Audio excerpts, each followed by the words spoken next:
Apologize for the chaos. Please let the record reflect we have reconvened with all members present. Please rise for the Pledge of Allegiance. I pledge allegiance to the flag of the United States of America and to the republic for which it stands, one nation, under God, indivisible, with liberty and justice for all.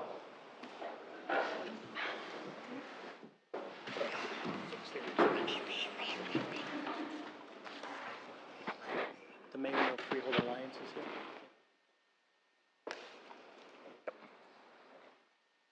All right, may I have a motion for the executive minutes of March 24th, 2014. We did not discuss this in executive, so there is discussion. We will then push it, but we'll take a motion in a second. I'll move it. A second. Is there any need for discussion? No, roll call vote, please. Mr. Catalanello? Yes. Mr. Landrigan? Yes. Mrs. Vitale? Yes. Ms. Bailey? Yes. Mr. Wolkowitz? Yes. Mr. Rowe? Yes. I may have a motion for the regular minutes of March 24th, 2014. I'll move them. Second. Discussion. Seeing none, roll call vote. Mr. Catalanello? Yes. Mr. Landrigan? Yes. Mrs. Vitale? Yes. Ms. Bailey? Yes. Mr. Wolkowitz? Yes. Mr. Rowe? Yes. All right. Welcome all. I apologize. We're a little late at an 8 o'clock start today. Very busy agenda. In fact, we started at 6 o'clock and had a lot to be covered, so we had to go a few minutes extra. And we have a very busy regular agenda, including quite a few ordinances that are up for hearing tonight. I will be presenting those hearings in groups by capital fund, so the electric utility will all be listed together for a hearing, and fire and so on. So if you need to gather your thoughts together, if you came for any of those hearings, just prepare to speak on multiple ordinances at the same time, and I'll review that process when we get there. We also will be shortly having a presentation from the county on the county budget, and freeholder Hank Lyon is here, so welcome. We'll call you up shortly, and please stay to enjoy the whole meeting if you want. And a few other odds and ends to comment on. May Day, once again, a beautiful day in Madison in more ways than one. The weather was perfect, not too hot, not too cool. We had a great Arbor Day. All the elementary schools represented with various things, whether it was singing, poems, the band, or the traditional May Day or Maypole dance. It was a great day to see what was going on in Madison. And we talk about taking pride in the town. What really hit me this year was not only the over 900 volunteers working, but side by side were our DPW crew working, making our town beautiful, carrying the bags of mulch up the hill with us, tending to the rose garden, doing everything possible. So David, please thank your crew for really stepping up this year and showing off that what we all have, a great pride in Madison. Got a letter from the state of New Jersey, and that usually means, or sometimes means not good news, but this was a good news one, that we were granted $200,000 for the Ridgedale reconstruction. So we will have state funds to reinvest in Ridgedale Avenue, as we know, with the water main work is in much need of reconstruction. So we will be proceeding with the design and all the work related to that. Also, this past week, I signed the contract for this year's road projects, which is at $1.2 million, one of the largest reinvestments in a single year in the Madison roads. Shifting gears a little bit on my role as the spokesperson for the library and for their announcements.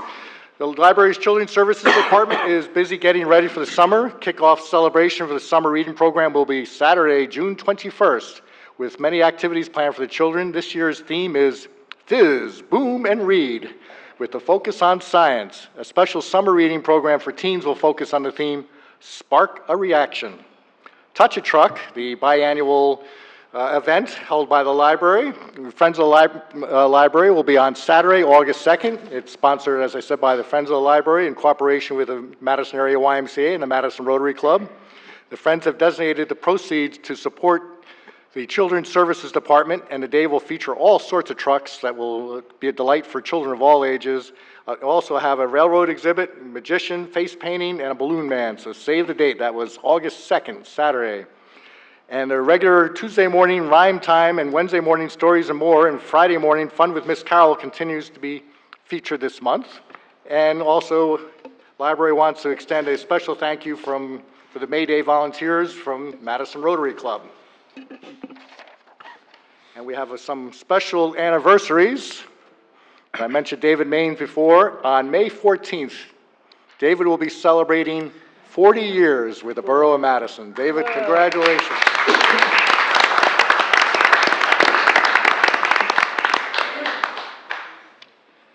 And also, Police Officer Kevin Boone, Madison Police Department, 30th anniversary on May 29th. So, Chief, please extend congratulations to Kevin.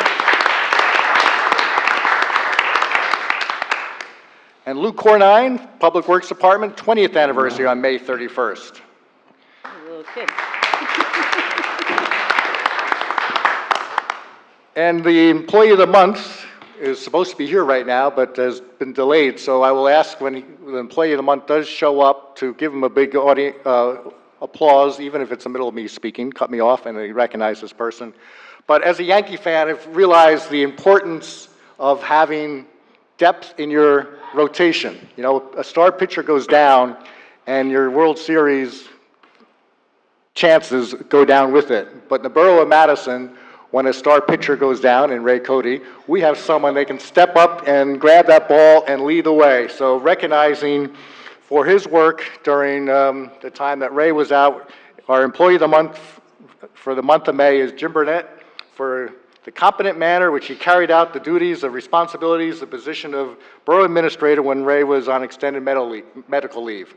He did his normal job and took on extra things, and we thank Jim for all of that. So I said, please give him a applause as he comes in. And before I go down for proclamations, I do want to share a personal story that affected my family recently.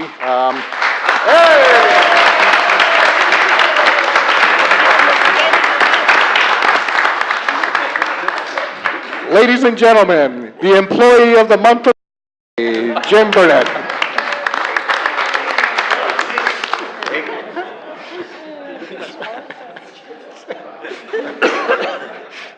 He almost became the first Employee of the Month to run out the building.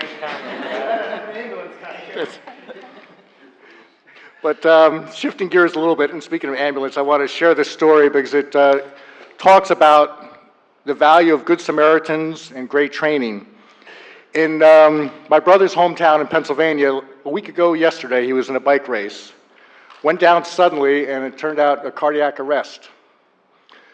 Thankfully, 3 people that were behind him in the race stopped, went to his aid, not knowing exactly what was going on, realized the severity of it, called 911, and started CPR immediately. What really stands out in my mind with these Good Samaritans is they worked on him for 15 minutes because, unlike Madison, it took that long for the ambulance corps to get there.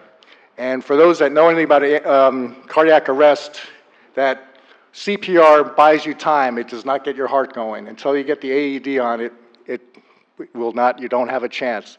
So for 15 minutes, these 3 Good Samaritans didn't have a pulse from my brother, and they continued to circulate the blood, circulate the oxygen, and then help arrived. 2 days after this, my brother was talking again, and later this week, he may be heading home.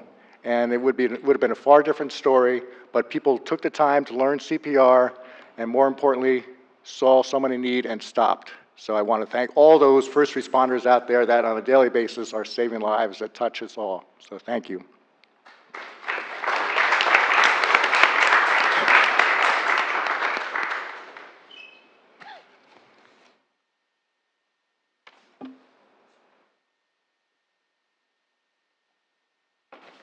Proclamations.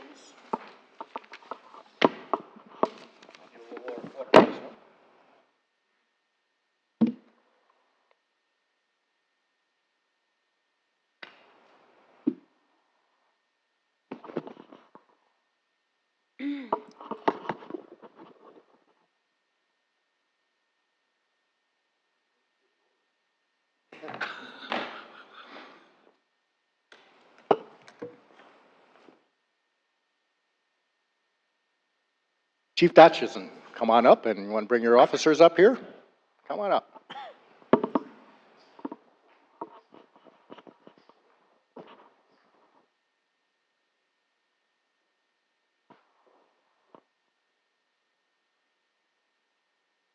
For those of us that could sneak away from work Friday morning and go to the downtown Madison, we saw Police Unity Tour go through town, impressive sight as people ride to bring recognition to our officers who on a daily basis put their lives on the line, and we have lost so many over the years.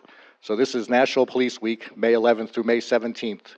Whereas there are approximately 900,000 law enforcement officers serving in the communities across the United States, including dedicated members of the Madison Police Department, and whereas nearly 60,000 assaults against law enforcement officers are reported each year, resulting in approximately 16,000 injuries. And whereas since the first recorded death in 1791, almost 20,000 law enforcement officers in the United States have made the ultimate sacrifice and have been killed in the line of duty. And whereas the names of these dedicated public servants are engraved on the walls of the National Law Enforcement Officers Memorial in Washington, D.C., and whereas the service and sacrifice of all officers killed in the line of duty will be honored during the National Law Enforcement Officers Memorial Fund's 26th annual Candlelight Vigil on the evening of May 13, 2014, which is part of National Police Week, and whereas May 15th is designated as Police Officers Memorial Day in honor of fallen officers and their families, and the United States flag should be flown at half-staff. Now, therefore, I, Robert H. Conley, the Mayor of the Borough of Madison, on behalf of the governing body, proclaim May 11th to the 17th as Police Week in the Borough of Madison and publicly salute the service of law enforcement officers in our community and communities across the nation. Thank you for all you do.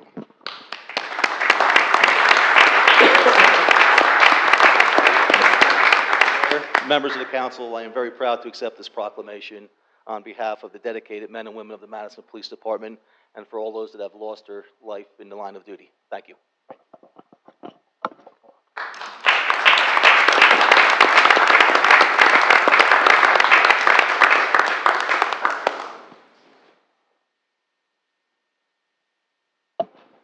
I have some representatives from the Patriotic Celebrations Committee. Please step forward.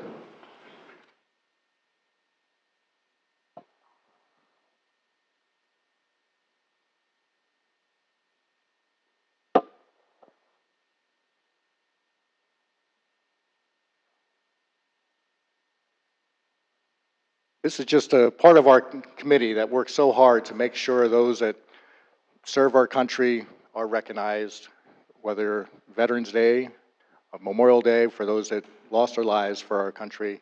And it is so important the work you do, so we never forget. And there's some extra volunteers we have behind the scenes that help your work. And so there's a proclamation for Professor John Cinco, and you'll be ready to present. Whereas John Cinco is Assistant Professor of Computer Graphics in the Department of Visual and Performing Arts at Fairleigh Dickinson University, and whereas Professor Cinco has graciously devoted his personal time to restore, enhance, and preserve old photographs of Madison military personnel who have given their lives in battle in service for their country, and whereas these photos are reverently displayed on the Wall of Honor during Madison Memorial Day Parade and Remembrance Ceremony, and whereas the Wall of Honor is a grateful tribute to those who have paid the ultimate price for the gift of freedom, and whereas Professor Cinco has been of service to the entire community through the Historic Preservation Project, which he has skillfully and single-handedly performed, and whereas Professor Cinco has also created and provided to the Patriotic Celebrations Committee a digital archive of all the photos so that this important military history is now preserved and secure. Now, therefore, I, Robert H. Conley, the Mayor of the Borough of Madison, on behalf of the governing body, hereby recognize the efforts of Professor John Cinco and express gratitude and appreciation for his dedication and commitment. Thank you. And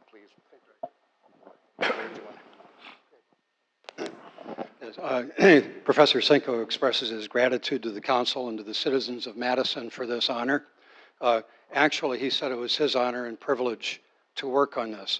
He was born in the Philippines, and although he's in his early 40s, he is very, very informed about the liberation of the Philippines and the whole Pacific campaign. He probably knows more about it than most of us in this room.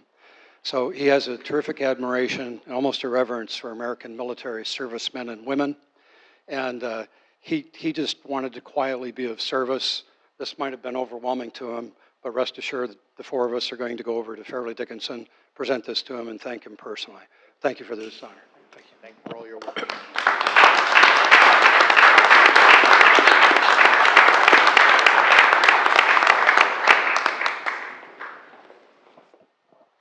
Dr. Vivian Bull, please come forward. There we go.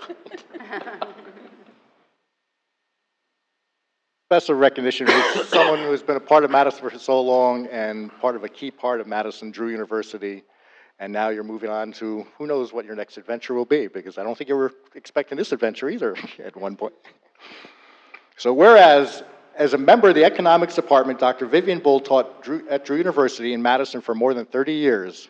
And whereas Dr. Bull served 8 years as Associate Dean of the College of Liberal Arts at Drew University, and whereas she also served on a total of 21 Drew University-led archaeological expeditions in the Middle East, and whereas Madison was kind enough to share Dr. Bull with McMinnville, Oregon for 13 years, where Vivian Bull served as president of Linfield College until her first retirement in 2005, and whereas on July 1, 2012, Drew University Board of Trustees appointed Dr. Bull to serve as president for the interim term, and whereas Dr. Bull has been recognized for her leadership by the trustees of Drew University and within her community, and whereas on November 12, 2012, Dr. Bull is a founding chair for education, worked together with Mayor Conley and Quest CEO Steve Rakowski to form the Chief Executive Council for Madison to promote stakeholder collaboration, corporate impact, and educational leadership. And whereas to recognize Dr. Bull's commitment to educational leadership, the members of the Chief Executive Council for Madison have funded the Dr. Vivian Bull Chief Executive Council for Madison Emerging Leaders Fellows Program, which for the next 3 years will fund position for a Drew University undergraduate to work with the Chief Executive Council to advance its mission. Now, therefore, I, Robert H. Conley, Mayor of Borough of Madison, on behalf of the governing body, hereby proclaim May 12, 2014 as Dr. Vivian A. Bull Day in recognition of her outstanding achievements and commend her for her dedication and commitment to education and the Borough of Madison. Thank you so much, Vivian.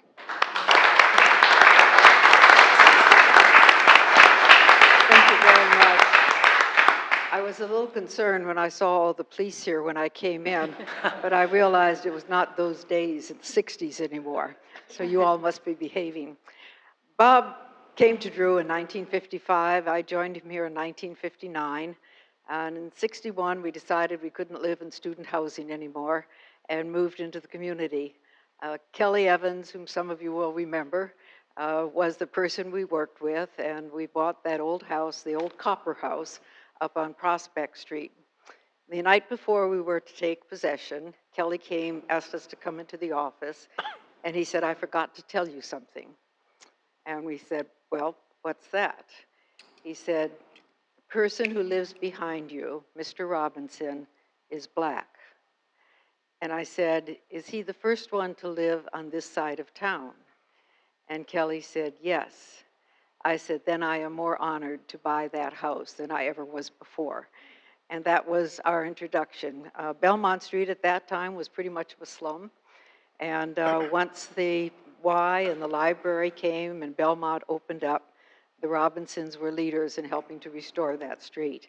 He also was a great gardener, and we benefited from that enormously.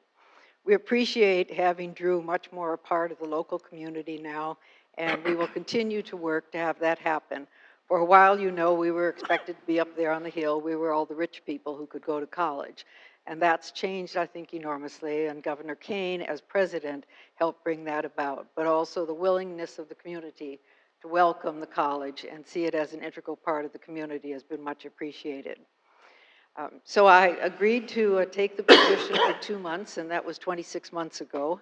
It took me a little longer to get to the point where I'm going back, but I will be going back to work with the Global Education Fund of the Methodist Church, primarily in Africa and in Asia. But we'll always come back to 54 Prospect Street, because for our whole family, this is home. And thank you all for making this a place that so many of us can call home over many generations. Thank you very much for this. We're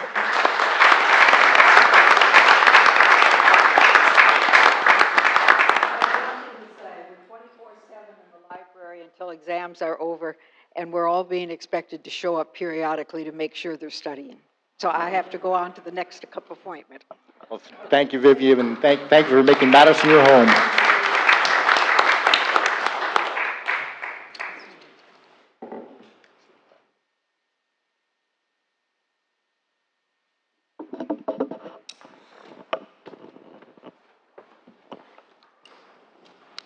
Hey, Freeholder Lyon, come on up and give us our county budget overview. Thank you, Mr. Mayor and council and members of the public for having me here tonight. The Freeholder Board really reaches out to the municipalities in 3 official ways. One of them is tonight, reaching out, sharing the budget. We also do mayor's meetings where the mayors of the county are brought to meet with our director and deputy director. And then last year, I know we came here and had our meeting in this building. I think that was 2013. So this is one of the ways we try to reach out, and I appreciate having me here tonight. It's an honor. And for the benefit of the members of the public, I do have copies of this presentation up on that little stand over there if you'd like to get a copy. But to dive right into the presentation, the 2014 budget, the Freeholder Board had the same goal as we did in 2013. Our goal was to achieve a 0% tax increase while maintaining all of the vital services that the county currently provides. And we are pleased to announce that in April, we did adopt a budget that did just that. For the 2nd year in a row, we kept the line on taxes, we lowered debt, and we maintained spending. When you combine it with a $1.2 million reduction in our open space tax, we actually decreased taxes by 0.5%. And I'd actually like to pause for one moment on open space. This is actually the 7th year in a row that we have cut the open space tax. And the reason that that cut has been occurring is because what we've seen from the municipalities is the number of applications for monies from the trust fund have really plummeted. This past year in 2013, we only received a total of 3 applications. And now that we've been going out doing this presentation with the towns, I've been speaking about this also, we're starting to hear that throughout the county, the amount of open space available is really dwindling. And so the municipalities are starting to wonder if maybe we should change the focus of the open space tax. Right now, our open space tax by referendum is limited exclusively to the purchase of open space. And so one of the things that's being considered is the idea, well, maybe we should make it so that it can be utilized for recreational purposes and things of that nature. We'd have to go out to referendum to do that. But we're starting to explore the possibilities because even though we've cut it 7 years in a row, we actually have $60 million in unencumbered funds as we speak.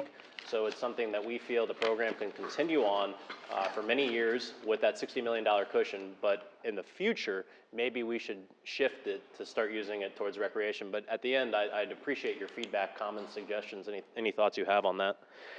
To continue back onto this, the spending is level with 2012. As I said, we're going to pay down in 2014 $8.3 million in debt. That is going to be in the next 5 years a $64 million reduction, which is approximately a 30% debt reduction.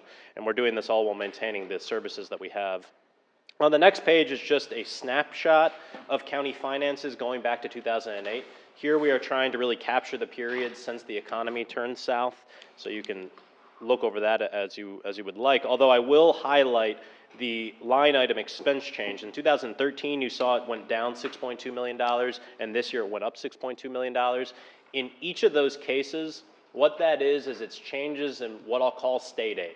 And specifically, it is patients in psychiatric facilities, primarily Greystone, Morris County residents that are in that facility or other state facilities. The charge that they get, their bills, which are primarily paid for by the state, even though it's state money, it flows through our budget. Now, the reason they do that is because we have to match it 15% by state statute. So they flow it through ours so we can match it with the 15%. But in 2013, we had a reduction in the number of Morris County residents in those facilities, and in 2014, we had an increase. So that $6.2 million swing is primarily due to state funding. Our actual spending has basically been flat the last 2 years. To continue on, how have we achieved a 0% tax increase? We have 63 fewer budgeted positions. We are continuing a trend that the county has had for a number of years, dating back to about 2008, to look for areas where we can outsource. At the first, you'll notice Morrisview. Starting in 2008, the county started outsourcing non-direct care components of that facility. So things like housekeeping, laundry, dietary services, we've continued that trend in this budget, doing housekeeping. We did a significant restructuring at the Morris County Library. We had 6 longtime staff retire. We did not replace 4 of them, and then 2 of the positions we made into part-time. The nature of libraries is obviously changing. Our library is still very well utilized. However, it's really shifting from books and things of that nature to primarily computers. And so our staff felt comfortable that this was an appropriate time with retirements coming along to make those changes.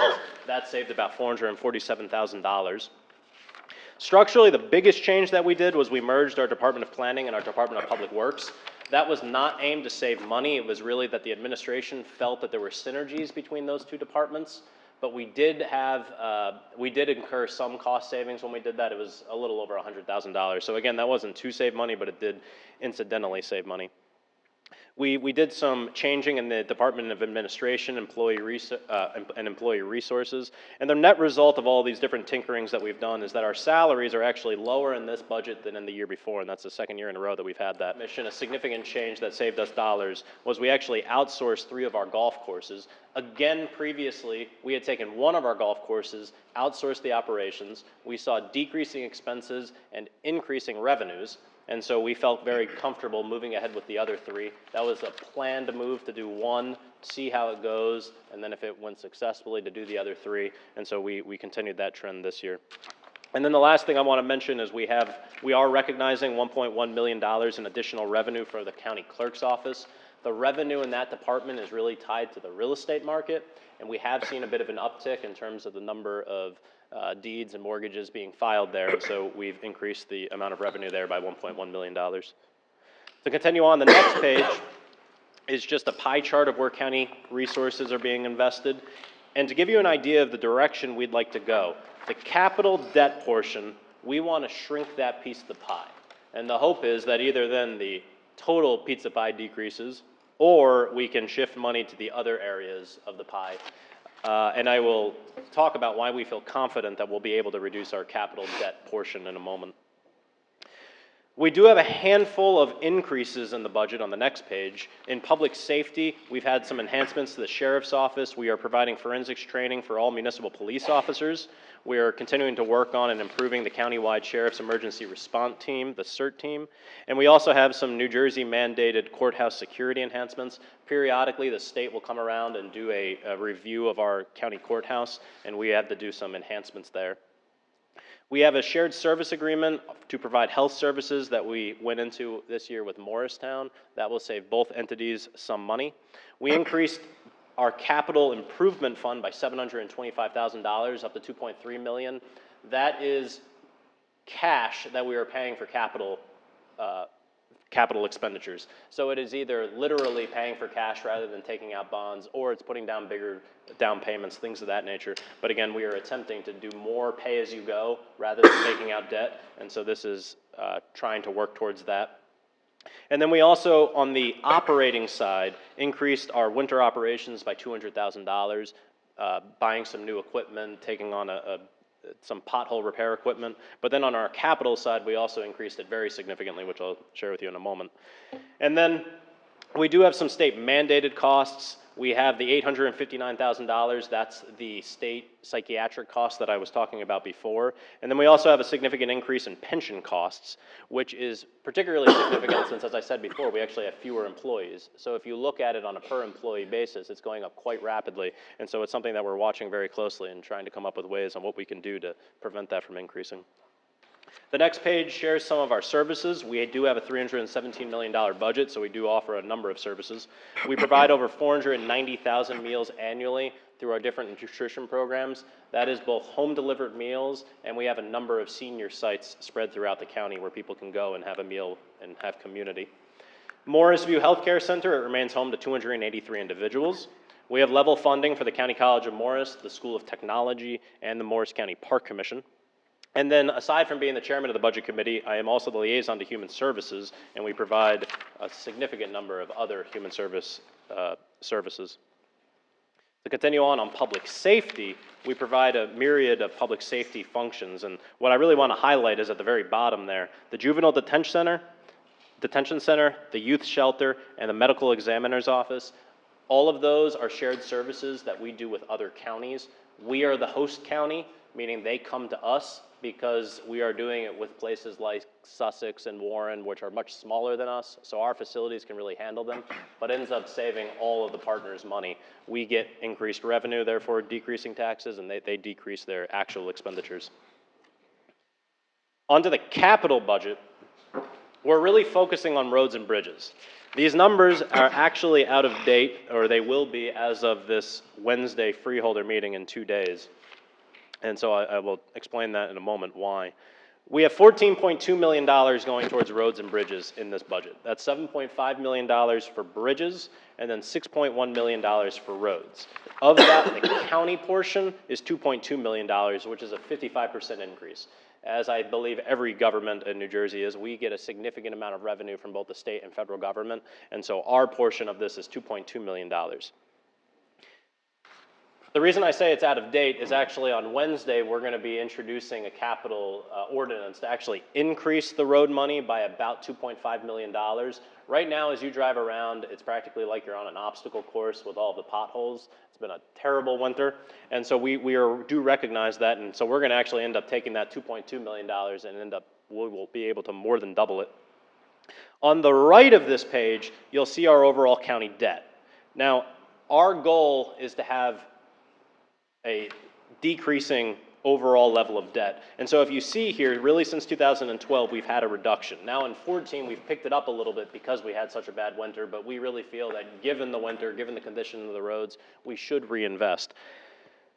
But we do think that long term, we're going to be able to maintain this closer to $20 million number. And the reason we feel that way is because previous freeholder boards have been very aggressive in maintaining the major expensive facilities that the county has. And so we are not expecting to have to build any new major expensive facility anytime in the near future. So I'm thinking of things like the jail, county administration and records building, things of that nature, the buildings that really increase your debt. And so for a good number of years, we believe that we'll be able to continue to invest more in roads and bridges and infrastructure while simultaneously paying down the debt. We also, in this capital budget, as I said, have additional pothole repair equipment. We have $2.5 million allocated for law and public safety. We have significant amounts of money also going for education and the Park Commission and Morrisview. This is a projection of the overall level of debt going out to 2018 with conservative assumptions, meaning we should be able to hit these numbers. This is really, if every winter is a bad year, these are the numbers we'll hit, but we're hoping that to actually be able to beat them. And the real benefit is that in 4 years, our debt service line item in the operating budget is going to go down $4.7 million. And then actually in year 5, it's going to go down another couple $1 million. And so we're really looking forward to that because that's really the moment where our debt reduction will turn over to tax decreases for the citizens of Morris County. So that's out until 2018. We do talk on the next page, we talk regularly at the budget subcommittee about a strong financial structure. It's one thing to have a good 2013 or a 2014 budget, but if it comes at the expense of future years, then it's really not so great. We have a AAA bond rating at the county, but we feel very, very confident that we will maintain that and our structure is sound. We believe this because we do have conservative fiscal policies, limiting spending growth, and we project revenue very conservatively. So we assume that our revenue is going to come in lower than we really expected because in case it does come in low, we don't want to have a budget hole at the end of the year.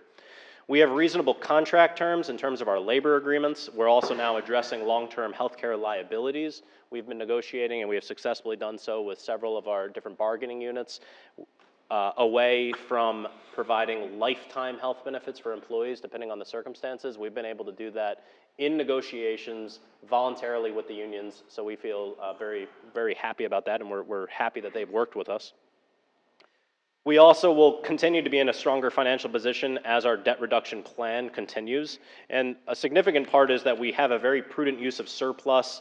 We actually, in the year 2013, our surplus grew by $7.3 million, and so we have that cushion available where if something doesn't go according to plan, we do have it available. So for a whole host of these reasons, we feel pretty strong that our budget is in good shape for this year, but also for future years. And we're also working on long-term financial planning.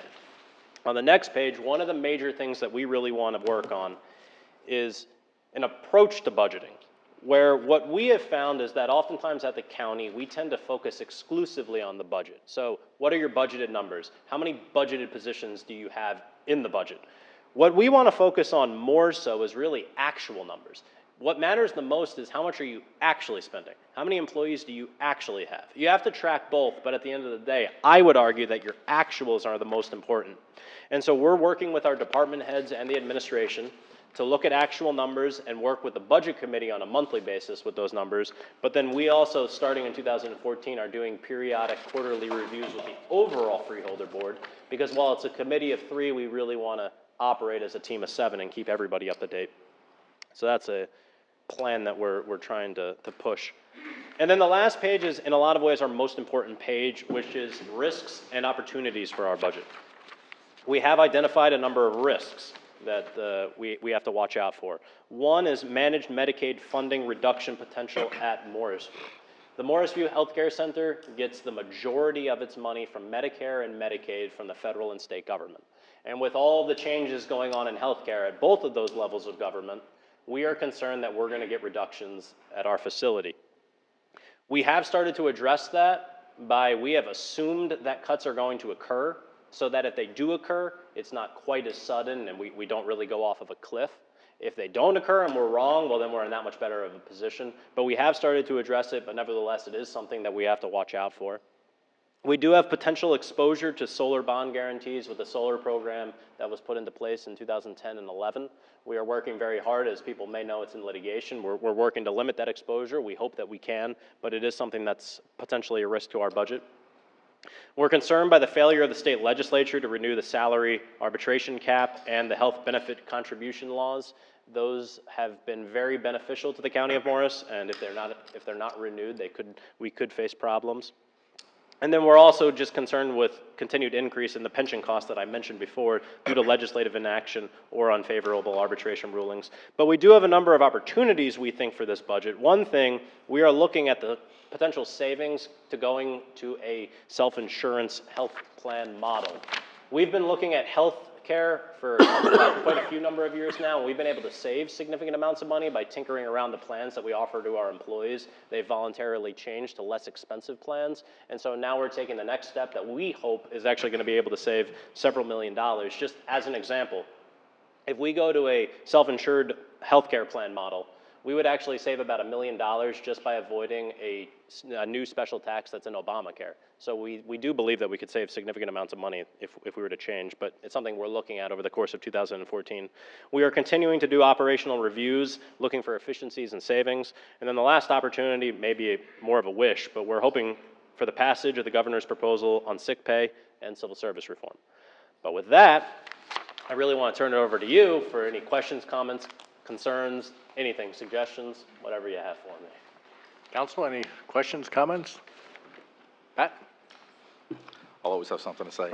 So 2 things. One, you mentioned open space, and I think for the communities in Southeast Morris, it'd be very helpful if the open space fund was changed from just purchasing open space, which we have very little of around here, but allows us to either extend the use of current properties that we own through maybe turfing or lighting, or rehabilitation of fields for health and safety reasons. We have a strong need for money in those 2 areas.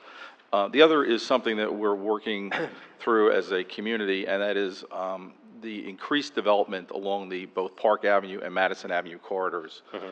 We're seeing a significant plan for what's going to happen on the old Exxon property in along Park Avenue. We know there's going to be a significant development on the Honeywell property and others. This area, there's a lot of little towns, they're not little, but there's a lot of towns that all come together in this area, and there's no regional planning. We really could use some help from the county at that level on traffic planning, on also, how do we work with the roads that we have as we look at, maybe 1 million or more square feet of additional office space going in, and possibly 1,500 to 2,000 housing units in a very small area. And, you guys just redid Park Avenue last year, but as you look at what the Park Avenue Columbia Turnpike intersection looks like, at any rush hour, it's a disaster, and it's only going to get worse. So we really need help in that area from you guys. Absolutely. I was actually presenting the budget just a couple weeks ago in Chatham Borough, and they mentioned the exact same thing. So I will actually bring that up at this Wednesday meeting with the whole Freeholder Board, but in particular Freeholder Scapicchio, who's the liaison to the Department of Public Works and Planning, and share with them, because I can see that there is a need. This is already now the second municipality in this area who's brought that up, and we could, it does make sense to kind of create a county planning group for this area, because you're absolutely right, there's a lot of development and a lot of changes going on, and we're actually looking at different things, and we've been meeting with the state, but it probably does make sense to bring in the municipalities with the county. So I will definitely bring that up on our Wednesday meeting. Thank you. Ben? Thank you. I was glad to hear that you're adding more money to the repair of roads, and I'd just like to put one on your list. Absolutely. Central Avenue, which is a county road, certainly needs some paving and repair attention. We have allocated a fair amount of money. I believe you heard the mayor earlier say that it's in some ways a record amount this year to repairing our roads, and Central is the main one, and as I say, of course, it's a county road. Okay. Also, where Central and Cook intersect, we've had a persistent and long-term situation with water damage, flooding problem in that area, and we have senior apartments called the Firehouse Senior Apartments right at that intersection, which have on multiple occasions incurred some damage. We've brought this to the attention of the county engineer's office. They are aware of it, but so far we have not seen any corrective action taken. So Okay. we'd like, please, to have both those on your list. Okay, absolutely. Anyone else? Questions or comments? Anyone from the audience have a question or comment? Joe, please step up. We had to capture on camera, so at least your voice on the tape. We can get the, we have, the cordless. By the time we get it to you, you could, I think that's a good one. All right. Freehold Alliance. Yes. You might remember me, I spoke at the first time, I was the first speaker about open space at the budget hearing. We passed the budget about a month ago. But I'm concerned literally about the fact that it was a decrease for the 7th year in a row. And I understand that, as you said, there's a reason is that there are fewer proposals for open space in many of the communities in the Morris County. But I'm also a member of the Highlands Coalition, and we're very concerned about, preserving drinking water reserves. And what I was thinking, can we use some of that money that you have and that it's not being used to purchase land from owners in the preservation area or whatever in the Highlands area, and who are, say that they can't because of the Highlands councils, because of the Highlands law, that they can't develop it. If these people feel that they can't develop their land, maybe we can use the open space to buy their land. And that's a proposal. And one other comment that I have to make is about the parks. I know you've been cutting back on the parks. Well, I was at the Arboretum, Frelinghuysen Arboretum, a year ago at a tour, and they said they couldn't get in, they didn't have enough staff to cut the lawns. So, I appreciate cutting, the taxes, and commend the freeholders for holding the line. But all the residents really benefit from the parks, and the county parks are a jewel in the municipalities in many of the parts of this county. So I just think that we have to consider, keeping up the parks as well as maintaining, as well as, limiting the increases in the budget. Thank you.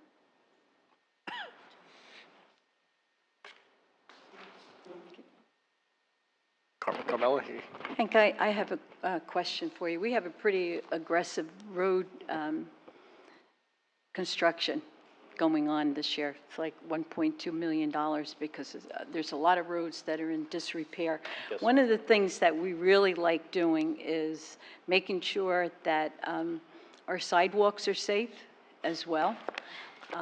We put in new curbing and landscape if we have to, and whatever.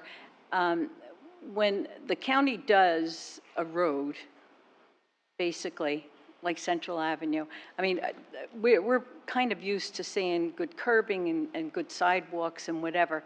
Is that just a factor of it costs just too much money to do it, or?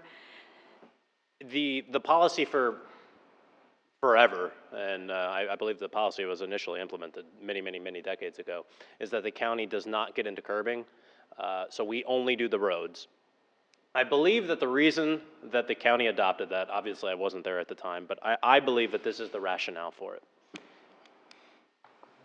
Nobody would disagree that curbing and things of that nature is a positive thing that people like. But in a lot of ways, curbing and sidewalks are a benefit that is very locally recognized. So in other words, here in Madison, the citizens of Madison benefit from sidewalks. However, being a citizen, say, of Montville, I probably don't benefit that much from the sidewalks in Madison. And so the thought has been, rather than the county being able to tell where sidewalks really make the most sense, because if we paid for all of them, Montville would want them, so would Madison, every municipality would want them, and then we'd be in the very difficult position of trying to decide, well, where does it make the most sense? I think the county's position has been that should be a cost left up to each individual municipality, which will therefore get sidewalks where they make the most sense, where the residents want them the most, but will also save money, because if we started doing all of them, in a lot of ways, actual taxes wouldn't go down because your municipal portion would decrease, but your county portion would go up correspondingly. But not being overly concerned about just sidewalks is the curbing. Mm-hmm. Okay. It's a beautiful amenity. Yes. In every single one of our streets, and we're very careful about how it's done and whatever. I mean, that would be something that would be more interesting to me than the sidewalks. We have some good committees that take care of things like that, as well as seniors working on that. And we hope to have maybe a good program started for sidewalks. But the curbing is a beautiful amenity when you think about it. I mean, you could ride up and down our streets and see that. Oh, Yeah. definitely. I would suggest to the county two things. One, everyone benefits when we encourage people to walk, whether sidewalks are put in a suburban community of Madison. The people in a rural part of the county benefit because getting cars off the road and having our pedestrians safe would be a big plus. The other is, you talked about a decades-old policy. I've been driving long enough that I know that Park Avenue was once a country road, and when I first got my license, there was not a single traffic light along Park Avenue, so I would challenge the county to accept the fact that you're no longer maintaining rural roads, you are maintaining roads in suburban, and for stormwater management and other reasons, and for preservation of the roadbed, curbing and sidewalks go a long ways. No, and I agree. But I do think that different municipalities have different characters. I mean, one of the most fascinating parts about being a freeholder representing 39 towns is seeing all the different characters of the different sections of Morris County. It really is remarkable. And each town really does have its own character. When you bring things up to the county level, though, I tend to think that you lose that individual character because all the municipalities will tend to look the same and things of that nature. And I enjoy the fact that when I'm out in Mendham's and things of that nature, it is more rural and you know, it still has that feel. Whereas when I'm in this part of the section, you know, it's a totally different feeling. There are sidewalks and it is beautiful. I really enjoy that part of Morris County. But my concern is that if you start to fund all of these things at the county level, not only do I think it's more expensive, but I also tend to think you'll lose the character of each individual municipality. So I will certainly bring it up and share the concern with my freeholder colleagues, but just as one of 7, that's kind of what I've thought about the issue. Right, we've got a full agenda, so unless there's any other. Yeah. One quick thing you can take back to the county. Absolutely. This is kind of nitpicky, but on the corner of Danforth and Park Avenue, on what is the Fairleigh Dickinson corner, your pedestrian crossing sign has been bent backwards for about the last half year. If someone could take a look at that. Absolutely. Since you're here. That was that's a list. Danforth and Park, you said? Yeah. Okay. It's brand new. Somebody clipped it during the winter, I think. Yep. I'll get that taken care of. And it's how we tell how much longer I have to wait for the light to turn. Yeah, you get that done. Thank you so much for All right, joining thank us you and for having sharing the update on the county. All right. Reports from committees. Health, Mr. Landrigan. Thank you, Mayor. Originally, I did not have anything to report, but I do now, and I'll piggyback off of what you said. CPR is important. The ambulance corps does have certified CPR instructors. If anybody needs training in CPR, reach out to the ambulance corps. You could do it through me or call the building, and we will arrange a class, and it's free of charge. Thank you. Public Works Engineering, Mr. Catanello. Thank you, Mr. Mayor. I originally had a lengthy report, however, given the late hour, I will truncate it. Appreciate that. Road Department has finished, has finished installing all the ARP poles for the DDC, and Sewer Department is working with other parts of municipal government to install the generator at Treadwell, which should be done tomorrow. Parks Department has been busy lining ball fields and soccer fields. Green Avenue has been completed. Everything that needed to be redone has been redone, and that allows the contractor to apply for final payment. The 2014 Road Improvement Program was awarded to Sfelli and Son Construction, and the pre-construction meeting was held on May 8th. Drainage installation work is scheduled to begin either next week or the week of the 26th on Academy, Belmont, Vinton, and Wilson. Total of 9 street segments will be affected overall. Please be aware the construction representative for the Borough of Madison, Dennis Harrington, will be making the effort to reach out to all residents of North Street to offer pipe connections for roof leaders and sump pumps in an attempt to reduce or eliminate winter icing in the street or rainfall impacts to the sanitary sewer system. Strategic Capital Planning meeting was held on May 8th at 7 p.m. Several meetings have been held with local residents concerned about public and private drainage, swales, and the damages of increased runoff. The State Planning Division of NJ DOT has sent a 21-day notice regarding the paving of Madison Avenue and Main Street evenings over next month. Several utility and drainage improvement projects will need to be prioritized as a result of this announcement, and staff is coordinating these solutions on a time as this is quite important.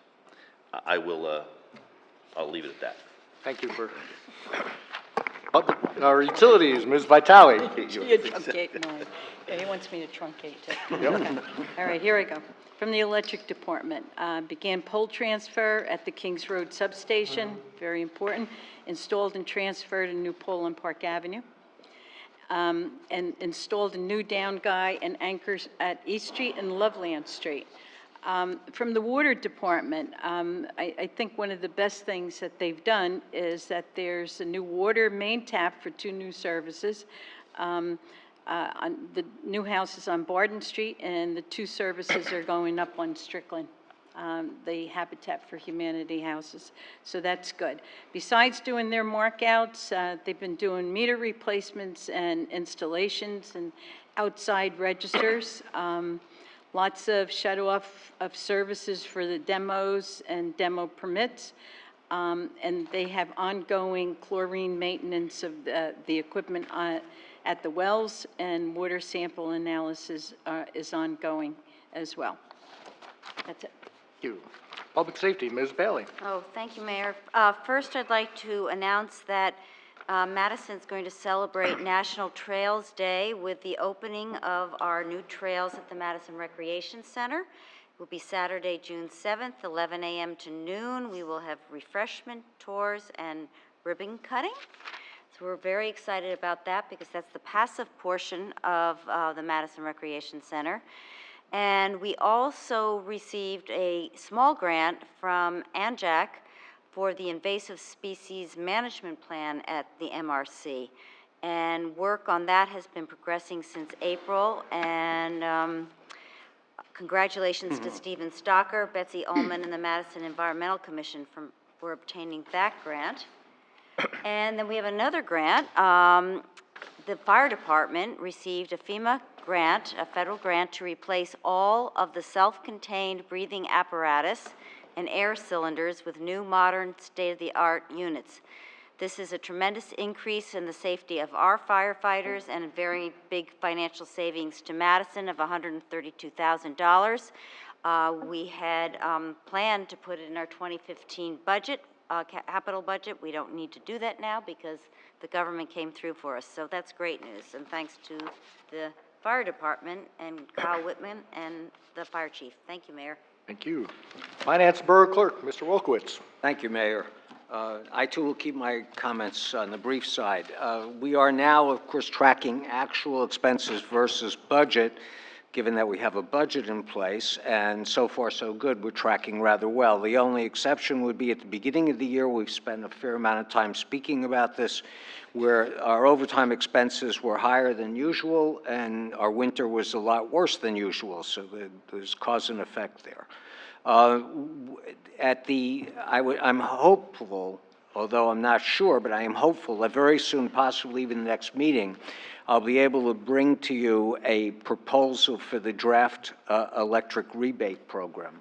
We've talked about this. I would like to see it in place by mid-year, and so we're moving ahead as quickly as possible to have that brought to the council.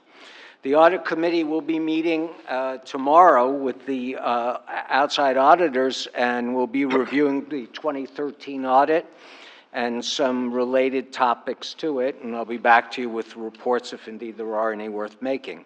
The MAF will be making their quarterly fundraising presentation also at our next meeting, and obviously we look forward to hearing how they've been doing, and especially with their recent raffle. And finally, I just want to mention the strategic planning committees are hard at work, doing a superb job, and I'm very impressed, and I hope you will be too, as soon as we have some reports to make, scheduled for the latter part of this year. Thank you. Thank you. Community Affairs, Mr. Rowe. Thank you, Mr. Mayor. First, Senior Citizens Advisory Committee, May Day. The civic grounds were much improved thanks to the efforts of the May Day volunteers from the Smalls That's All and Drew University's maintenance crews who arrived at 6:30 a.m. to tackle weeds, clear overgrown shrubs, and spread some mulch. God bless you. God bless you. God bless you. Laura Cole of the Downtown Development Commission and Karen Meyer of the Chamber of Commerce have agreed to assist with the Advisory Committee's Madison Access Project, which began in 2006. The groups will help in funding and providing additional volunteers to team with SCAC members visiting local businesses. And finally, from the DDC, last week, members of the DDC presented samples of the new wayfinding signs to the Chamber of Commerce and solicited feedbacks on the signs and their intended use. Thank you very much. Thank you. Communications and petitions. None received, Mayor. All right, this is the first of two invitations for discussion. Again, this is limited to items on the agenda, discussions and resolutions. As I mentioned before, we have hearings for quite a few ordinances, and that will be your opportunity to speak on those, and then ordinances are up for introduction. You'll get to speak on those in 2.5 weeks. Agenda discussions include the open space quarterly report, amending the schedule Borough Code 185.8 for allow parking on Green Avenue at Woodland, and then a whole series of capital expenditures. If anyone wishes to comment on any of those, please step up to the lectern, state your name, your address, the topic, either the agenda item or the resolution you want to speak on, and please keep your comments to 3 minutes or less. Anyone wishing to be heard on those items on the agenda? Sam? Just a couple. The one on an ordinance and a resolution. On ordinance number 31, about the drive-through. Can you explain what that means with the drive-through restaurants and all that? What is that all about?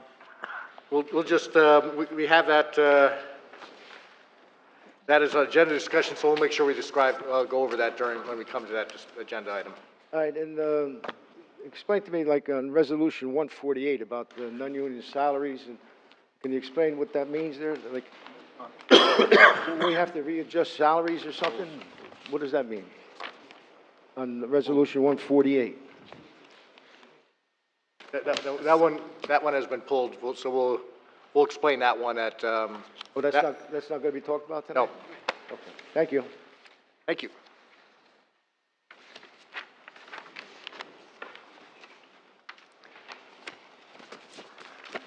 Anyone else wishing to be heard? Seeing none, close this part of the meeting and move on to agenda discussions. Open Space, Recreation, and Historic Preservation Advisory Committee Quarterly Report. Ostry. Thank you, Mayor. Melissa Honahan couldn't be here tonight to give the report. You've received a copy of the report. The balance in January 1st, 2014 was $111,717. And then we have first and second quarter inflow of $308,711. Field rentals and user fees, $29,610. Interest earned, $63. We anticipate, of course, receiving more tax levy money for third and fourth quarter, and more field rental and user fees, as well as the fundraising from the Madison Athletic Foundation, their contribution of $155,000. We have outflows to date for the residential community garden money transferred to a dedicated trust of $10,032. We have a common area maintenance fee over at the Madison Recreation Center of $3,333. We have environmental Madison Recreation Center and Bailey Ellard of $6,531, and a semi-annual interest on bond of $59,915. The trail project, so far, we've spent, of the $12,500 we have said that they could spend, we've spent $1,800. So the balance as of May 9th is $368,490. I just want to briefly give an overview. The open space tax will generate $617,422. Of that amount, $483,762 will be spent on debt service. So for the Madison, that's the Madison Recreation Turf projects, that represents 78.35% of all revenue going to one project. We're waiting for the contribution from the Madison Athletic Foundation. We've made commitments to the museum for a capital project of $125,000. That will be an outflow sometime this year. We continue to have a yearly maintenance fee for the Madison Recreation Center. We have agreed to $25,000 to go for fencing for the passive portion of the recreation center. We haven't had that outlay yet. And we have a request from for the Luke Miller Forge will be coming in June for a new roof and repairs for approximately a total of $14,500. We have also ongoing issues with the fields, and anybody at any time can come before the Open Space Committee, fill out a form, and then the Open Space Committee reviews the project and either recommends or suggests some improvements before it comes to council for approval of funds. So that's it. Rob? Thanks. I think maybe, Astrid, you misspoke when you said that the entire amount of $483,762,000 was to pay for the turfing. Yeah? Right. That's not. You mean the debt? Yeah, but you said for the turf field project. Oh, I'm sorry. No, I didn't mean that. And the land. I apologize. Fair enough. Yeah. And the other question, do we have from the Museum of Early Trades and Crafts any update on their private fundraising program for the roof renovation? Their private fundraising occurs continually. So they have an annual appeal, and what it is providing a matching fund, or a fund to say to the county, we're supplying this, and we've asked for a grant from us to help contribute. So they have their fundraiser in the fall. They have an constant annual campaign, and they also have a capital fund that they must contribute to. As I was on the board of directors, and I can't remember exactly how much they commit each year of anything they raise to go towards that. We might find that out. That doesn't go to our trust fund. It won't come to our trust fund. I understand. I just recall, and I might be mistaken, but I recall that when the presentation was made last year by the director, they mentioned that they had received a grant from the County of Morris, and they were using that grant to hire a private fundraising group to raise money. And I'm just wondering, is there an update on that, or? No, it's to give them direction on how to raise more money than they are actually raising at this point in time. Thanks. Any other questions? Pat? Yeah, a couple things. One, you noted here the fuel rental and user fees. I guess that's for the first half of the year. Do we have an anticipated revenue line for the second half of the year? Yeah, 35,000, Oh, there it is, okay, thank you. The second thing was, is it possible on this to break down, because I was trying to figure out how you got to the 483 number, just what is the principal and interest payments on the bonds for the field, the principal and Right here. interest Do you have it? for the It's turf? in No, this- no, I understand that, but I'm asking you to have it broken down into subcategories, just so I can add it up. And then the principal interest on the turf that we're carrying on the notes. Did you get the update in the? I got this. Yeah, It was in my if you look packet. at the, We've also received, No, but it's all lumped together. no, it's not. it's basically 290 for debt payment for the Oh, yeah, land, the other one. I didn't get the 19 short-term interest, and 115. There's an updated one. Okay, I'll Yeah. take the Doesn't have updated the one. updated See, one. this is, here it is. See, you see the total there? Those are those three numbers. Delivered. Thank you. I'm going by what was in my package. Yeah, so Okay. This has it broken. Okay. I'll read through this and I'll let you know if you have any other questions. Thank you. There you go, okay. All right. Well, still. Anything else? Any other comments, questions? All right, thank you. All right, amend Schedule 3, Borough Code, Chapter 185-8, to allow parking on Green Avenue, Woodland Road. Yeah. This pretty much predates the traffic signal there, when you had to have a larger, So- Yeah. Yep. Patrolman Ripka's here to answer any questions. Oh, and the chief's here too. we got everyone. Yep. All right. I guess give a quick little overview. I think it's pretty straightforward, but then, I was contacted by the resident of 110 Green Avenue inquiring as to why there has always been no stopping or standing signs in front of her home. She said it's mostly been an inconvenience because her guests have had to park on Woodland, and then it's a bit of a safety issue to have their guests walk around the corner and to her home. So I looked into the ordinance a little bit and, thank you, and saw that it was adopted back in the mid-'80s. I spoke with Sergeant Keemer about why the ordinance was enacted in the first place, and he said that it was put in place before that intersection was signalized, and there was some sight distance issues. With the intersection now being signalized, I don't see a reason to keep the ordinance in effect and to have, as long as motorists comply by Title 39, why they should park further back from the intersection than the state law dictates. any question, Rob? Thank you. So they would be able to park from 6 a.m. until 2 a.m., right? Wouldn't affect overnight parking. Right, no, so 6 a.m., they could start parking at 6 a.m. and they could remain there until 2 a.m. the following day. 25 feet back from the intersection, yeah. Right, so there's two things, you know, Torrey J, it's kind of a madhouse there, at drop-off and pickup. So I couldn't I have to think it would be somewhat of a safety issue. We're Green Avenue, not Green Village. Yeah. Green Avenue. Oh, geez, I'm sorry, duh, Yeah. my mistake. That's all right. It's My one of those mistake. Sorry nights. about Yeah. that. Oh, God, Right- that's all I'm worried right about. town, wrong block. Yeah. Well, the other thing I want to say is, people do kind of hum now, up and down Green Avenue. Are we going to do anything more about enforcement? If they're going to be parked there? You know, we walk our dogs on Woodland all the time, and, they're certainly going faster than 25 or 30 miles an hour through the intersection, trying to make the yellow light. Sure. And with cars parked there, it'd just be harder to see them coming.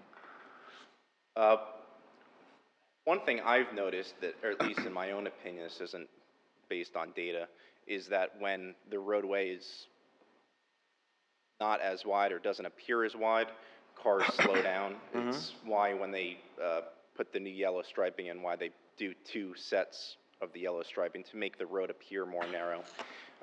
But what I could do is, I believe we've already conducted a traffic study on Green Avenue to see what the speeds are, but if this is passed tonight, I can do another traffic study after the signs are removed to see if there's any change in the speed of the vehicles. It's not so much, I don't think that necessarily is my concern. It's that if there are cars there and you really can't see, and you're trying to cross the street even with the light. You know, we just had a pretty bad accident at Prospect yesterday. It's just, people tend to go pretty fast on Woodland and even faster on Green. There's that buffer zone under Title 30. Right, 25 feet. Okay. Any other questions? That'll be ordinance 31, which is listed for introduction tonight. Chief, stay right there. We got, losing my notes here. A couple of capital items related to, so we have appropriation of 33,000, general capital for purchase of record management and CAD system, and then we have appropriation of 30,000 general capital for purchase of police department vehicle equipment, and appropriation of 6,000 for from general capital fund purchase of video surveillance cameras, and appropriation of $2,000 for improvement fund from the capital improvement fund for the purchase of portable surveillance equipment for the detective bureau. So, any Rob, you get? Thank you. So how many cars are we buying this year in total? How many police cars? We're going to buy 3. 3? 3 vehicles, yes. 2 from capital and 1 from the other? 1 from capital. 1 from capital? 1 from operating, 1 from the special trust account. And the $8,000 we're spending on surveillance, can you speak a little bit about that? Who are we surveilling? There's 2 different capital items. One is for the impound yard. We recently redid our impound facility. Right. Which we were not in compliance to store things of evidential value on there. So that's the 6,000, right? That's the camera system that's going to be covering our impound yard. It's also going to incorporate the gas pump area and DPW also. Okay. The fiber's been installed, and that's what that expenditure is for. Okay. There's also surveillance equipment for our detective bureau. I believe it's around $2,000. We have extremely antiquated equipment. We're conducting surveillance. We're setting it up if someone's having a problem in their residence with a neighbor or something of that nature. Our equipment is pretty much useless at this point. Fair enough. So that's what that's about. Thank you. Ben? Thank you. A quick question. When we purchase a new car, what's the order in which we use the various funds that have been allocated for purchasing? Well, in the past several years, I mean, we used to get 3 cars at a clip. You know, due to the economy, it's pretty much been cut down to 1 vehicle a year. It's usually taken out of operating. Okay. So the fund that we're setting aside, we have those proceeds when policemen work outside of normal hours for a particular entity, and we agree to take the $20 an hour and put it into that a particular account to purchase new cars. So that's correct. Yeah. So how does that play into this? Is that the first place we go, the second place? That just started this year. We are taking 1 vehicle out of that account this year. Okay. All right. So in the future, I mean, we projected in the future it might be good for as many as 2. Hopefully, we can get more vehicles out of that account. Okay. Thank you. Can I just ask you a question, Chief? You talk about the installation of the video cameras down at your impound and the garage and whatever. I'm always curious if the cameras ever went up on the MRC. Yes. So that they did. Yes. So whoever is on dispatch is able to see what's going on there? That's correct. Okay, all right. I just hear continually from people that there's nobody on the fields at all, and the lights are still shining, and,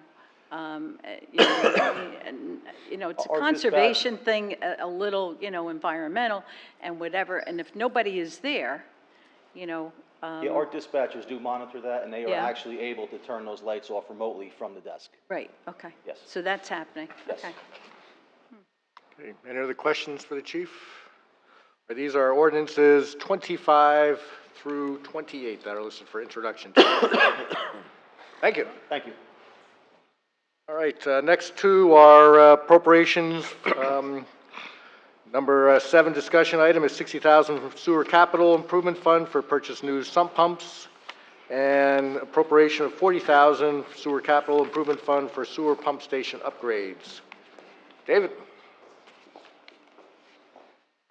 Good evening, Mayor and Council. These two agenda items are on the capital for 2014 when we did our capital appropriations. That, for the pumps there, we are starting to replace the pumps that are down in the stations. The pumps that we have there are Abbott pumps and they're outdated, and we're putting dry pit submersible pumps in now, and we're doing away with drive shafts. Our insurance company does not like drive shafts on any kind of pumps because if the U-joints let go, somebody can get killed. Okay. That's what we're doing. And then for the upgrades for the pump stations, I'm using this money here we're doing a lot of work up at Treadwell Avenue for flow monitoring. So we can put another emissions control up there so we can monitor our flow out of that section up there, along with the rest of the monitoring that we have going on. Okay, questions for David or Bob? David, these were in your original budget when you did your presentation at the beginning of the year, correct? Yes, they were. Yes. Thank you. That's it. Any questions or comments? Thank you, David. These are ordinances 29 and 30 that are listed for introduction tonight. And then last discussion item, amending Chapter 195 Land Development to revise Borough's conditional use standards for drive-through restaurants. Matt, if you could cover that, Susan Blickstein did a good job of explaining periodically how we update these and why. This ordinance has not been updated in many years. What we're trying to do is ensure that the character and quality of life in the commercial zone is preserved. As you see, more and more restaurants are going to drive-throughs. It has a traffic impact. So what we're trying to do is make sure that we can preserve the quality of life and the character of the downtown area of Madison and bring the drive-through conditional use standards up to par with other municipalities throughout Morris County and the state. Any discussion, questions? Okay, again, this is listed for introduction tonight. This is ordinance 31. Thank you very much. And now we're moving on to ordinances for hearing. Okay, the ordinances scheduled for hearing were introduced by title and passed on first reading at a regular meeting of the Council held on Monday, April the 28th. All were posted and filed according to law, and copies were made available to the general public requesting same. All right, just before I call up the ordinances, I'm just going to explain this again on how we're going to group together the ordinances that are similar as far as the capital projects they are funding. So we'll have a single hearing for multiple ordinances. You'll be able to step up, comment on either ordinance and or the ordinances as a block. And we will first call up the ordinances 8 and 9, which are related to the funding for fire department. And I will ask the clerk to read these ordinances by title. We will open the hearing for both of those ordinances, but we will vote for each one separately. Ordinance 8, 2014, ordinance of the Borough of Madison appropriating $57,000 from the General Capital Improvement Fund to purchase one pickup truck. And Ordinance 9, 2014 is an ordinance of the Borough of Madison appropriating $11,000 from the General Capital Improvement Fund to purchase 4 sets of firefighter turnout gear. I open the hearing for ordinances 8 and 9. Anyone wishing to be heard, please step up to the lectern. Seeing none, I close the ordinance and ask for a motion for ordinance 8, 2014. Mayor, I move ordinance 8-2014. Seconded. Discussion? Roll call vote. Mr. Catalanello? Yes. Mr. Landrigan? Yes. Mrs. Vitale? Yes. Ms. Bailey? Yes. Mr. Wolkowitz? Yes. Mr. Rowe? Yes. Ordinance 9, 2000, oops, I'm sorry, I'm jumping too far ahead.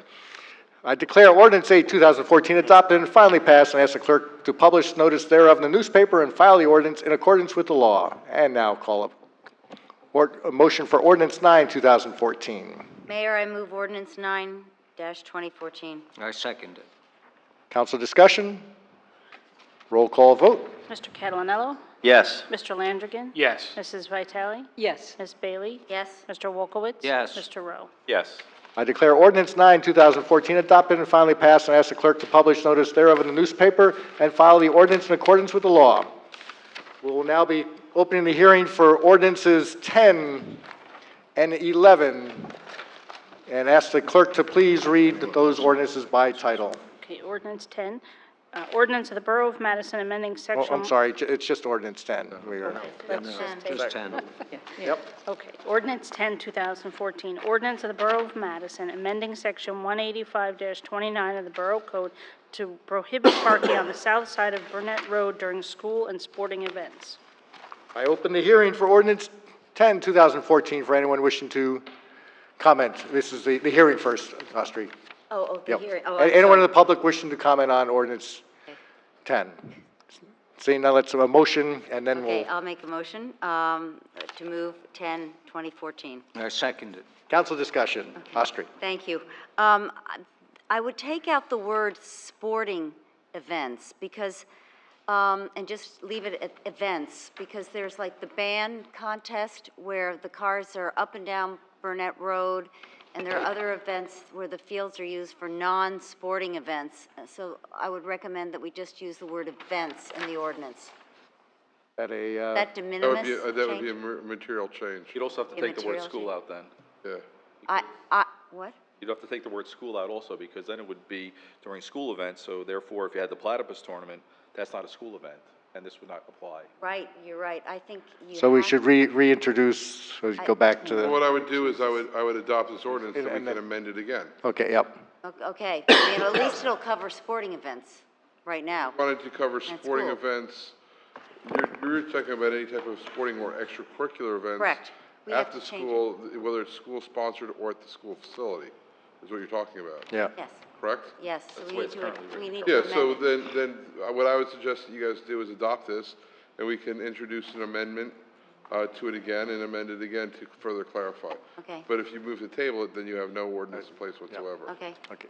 You should also say or instead of Plus, and. you know, you're getting to the end of the school year, so over the summer is probably a good time to make this amendment before the fall comes in with school events. All right, All right, so we'll You move okay with forward that? and... Yeah, it should also say or instead of and. Well, you can figure yeah, that out well, when we you... now can work on it. Yeah, Yep. yeah. Okay. We'll amend it again. Better to get it. All right, any done, further let me discussion? tell you. Roll call vote, please. Mr. Catalonello? Yes. Mr. Landrigan? Yes. Mrs. Vitale? Yes. Ms. Bailey? Yes, Mr. Wolkowitz? Yes. Mr. Rowe? Yes.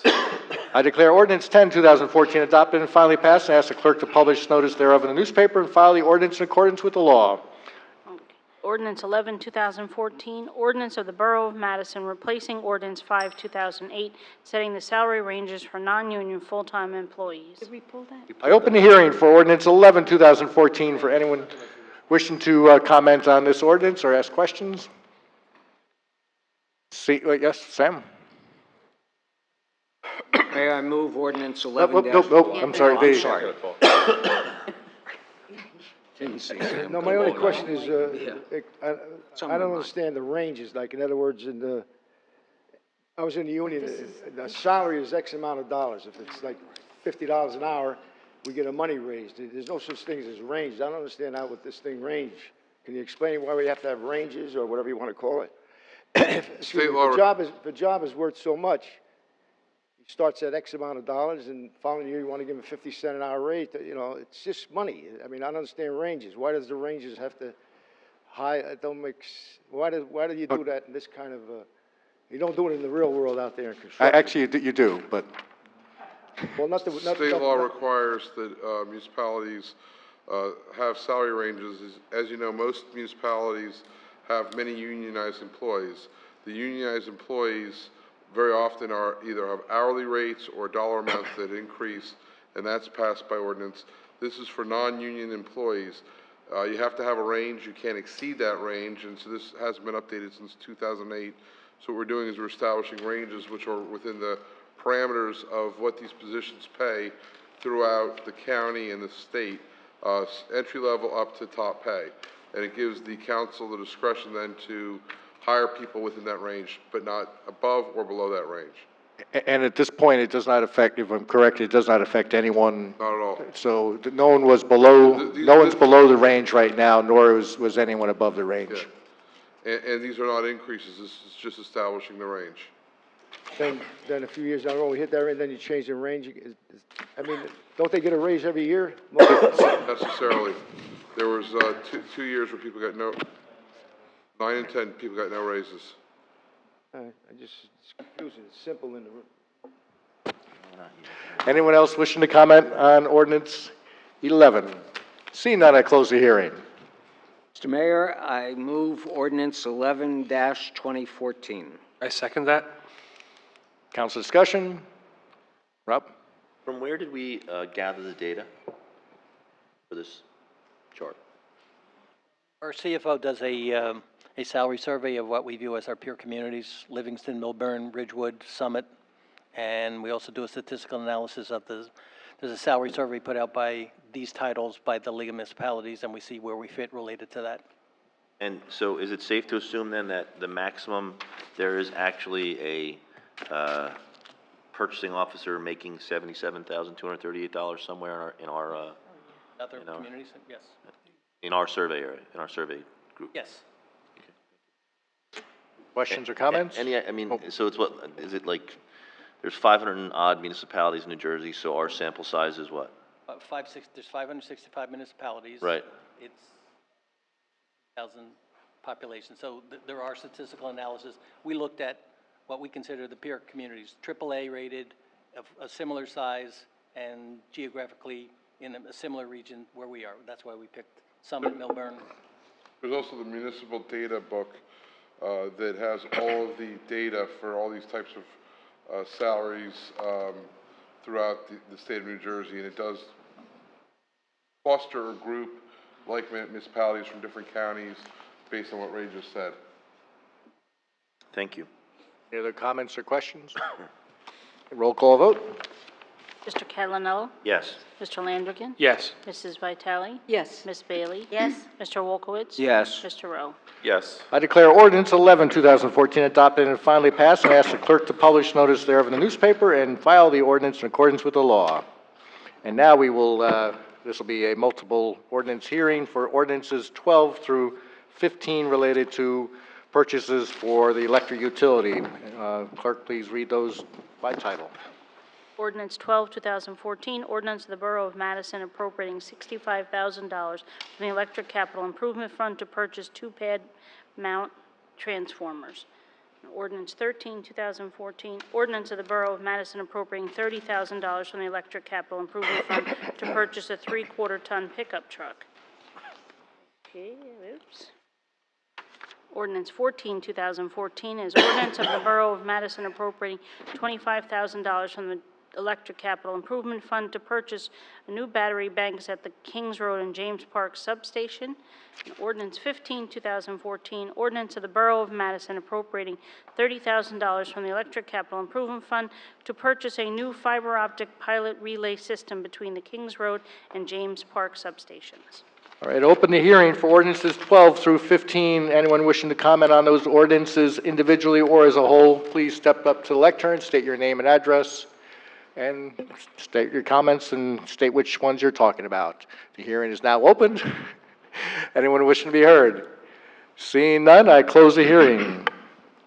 And we will now for a motion for ordinance 12, 2014. Mayor, I move ordinance 12-2014. Mr. Mayor, I second that motion. Council discussion. Roll call vote. Mr. Catalanello? Yes. Mr. Landrigan? Yes. Mrs. Vitale? Yes. Ms. Bailey? Yes. Mr. Wolkowitz? Yes. Mr. Rowe? Yes. I declare ordinance 12-2014 adopted and finally passed, and ask the clerk to publish notice thereof in the newspaper and file the ordinance in accordance with the law. And now ask for motion on ordinance 13-2014. Mayor, I move ordinance 13-2014. Mr. Mayor, I second that motion. Council discussion. Roll call vote. Mr. Catalanello? Yes. Mr. Landrigan? Yes. Mrs. Vitale? Yes. Ms. Bailey? Yes. Mr. Wolkowitz? Yes. Mr. Rowe? Yes. I declare ordinance 13-2014 adopted and finally passed, and ask the clerk to publish notice thereof in the newspaper and file the ordinance in accordance with the law. Ask for a motion on ordinance 14-2014.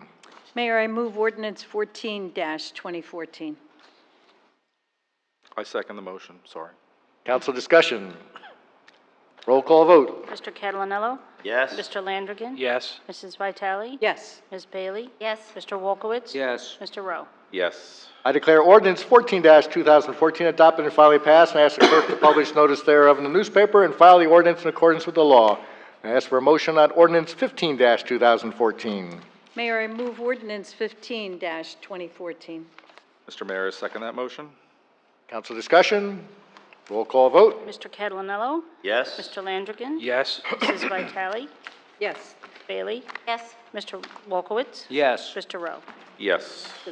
I declare ordinance 15-2014 adopted and finally passed, and ask the clerk to publish notice thereof in the newspaper and file the ordinance in accordance with the law.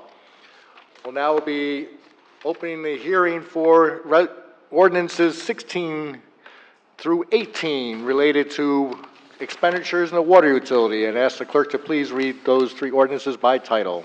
Ordinance 16, 2014, ordinance of the Borough of Madison appropriating $10,000 from the Water Capital Improvement Fund for well upgrades.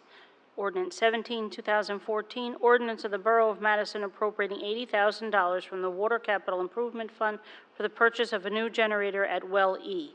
Ordinance 18, 2014, ordinance of the Borough of Madison appropriating $130,000 from the Water Capital Improvement Fund for the purchase of a backhoe for the Department of Public Works.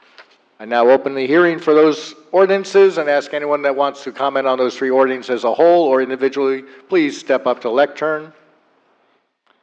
Seeing none, I close the hearing and ask for a motion on ordinance 16-2014. Mayor, I move ordinance 16-2014. Mr. Mayor, I second that motion. Council discussion? Roll call vote. Mr. Catalonello? Yes? Mr. Landrigan? Yes. Mrs. Vitale? Yes. Miss Bailey? Yes. Mr. Wolkowitz? Yes. Mr. Rowe? Yes. I declare ordinance 16-2014 adopted and finally passed. I ask the clerk to publish notice thereof in the newspaper and file the ordinance in accordance with the law. I ask for a motion on ordinance 17-2014. Mayor, I move ordinance 17-2014. Mr. Mayor, I second that motion. Council discussion? Roll call vote. Mr. Catalonello? Yes? Mr. Landrigan? Yes. Mrs. Vitale? Yes. Miss Bailey? Yes. Mr. Wolkowitz? Yes. Mr. Rowe? Yes. I declare ordinance 17-2014 adopted and finally passed, and ask the clerk to publish notice thereof in the newspaper and file the ordinance in accordance with the law. And ask for now a motion on ordinance 18-2014. Mayor, I move ordinance 18-2014. Mr. Mayor, I second that motion. Council discussion? Roll call vote. Mr. Catalonello? Yes? Mr. Landrigan? Yes. Mrs. Vitale? Yes. Miss Bailey? Yes. Mr. Wolkowitz? Yes. Mr. Rowe? Yes. I declare ordinance 18-2014 adopted and finally passed, and ask the clerk to publish notice thereof in the newspaper and file the ordinance in accordance with the law. And now for the hearings for the ordinances 19 through 22. These are ordinances related to capital expenditures in the Department of Public Works. I ask the clerk to read those ordinances by title. Ordinance 19, 2014, ordinance of the Borough of Madison appropriating $160,000 from the General Capital Improvement Fund for the purchase of a new lift replacement for the Department of Public Works.